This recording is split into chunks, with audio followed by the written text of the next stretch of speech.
Yeah, bangifica endlini ngoba wangifake wangisipayekele i-drink, i-cold drink. Ngoba ngasikhathi ngisamncane ngitshwala nje ngangahlangani nabo. Wangisipayekele i-cold drink. So bayafika endlini nginqunu ngiyabona ngi-alert ngiyabona inkinga angikwazi ukumuva. Umzimba wami nje unambi. Akunyakazeka kwenzeka lutho uyabo. And from indlela ekwakuyiyona babona ukuthi hayi kancane ngoba uhlelo lethu lu special.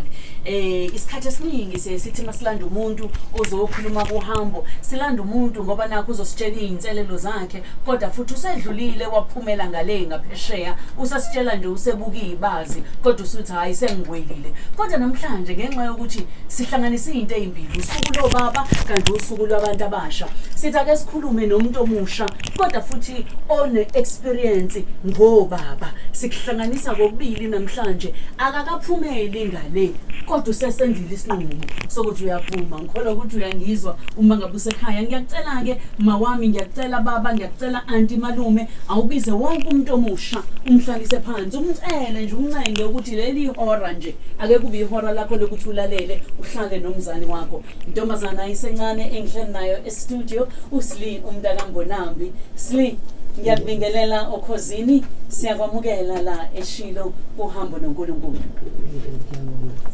Phakamisa sisi uthi ngiyabonga sister.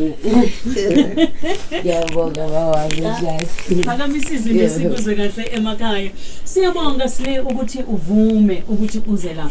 Angisho ke bakithi ukuthi ngosuku lwabantu abasha bekhona olunye uhlelo besinalo namhlanje, kodwa ngosuku labantu abasha ngomhla ka16 June ngike ngihamba nama feature leaders ngavakashela abantu abasha endaweni ezihlukene, ngagcina eyokugcina indawo esihambelile ise Albert Park la sifice khona abantu abasha. Sathola insizwa lapha yakamkhize uprofessor osebenza ne program okuthiwa iMPTV1 wasixhumanisa nabantu abasha abalapha emgaqweni, sakhuluma nabo, inhliziyo yethu yadabuka kaningi, icucu eziningi, sathi cha ngaba senzi kahle kuyi weekend yabantu abasha ne weekend yobaba, singathathi lolu daba kube lona esikhuluma ngalo. Sli, uyaphila sisi? Ngiyaphila manje. Ngiyaphila mina.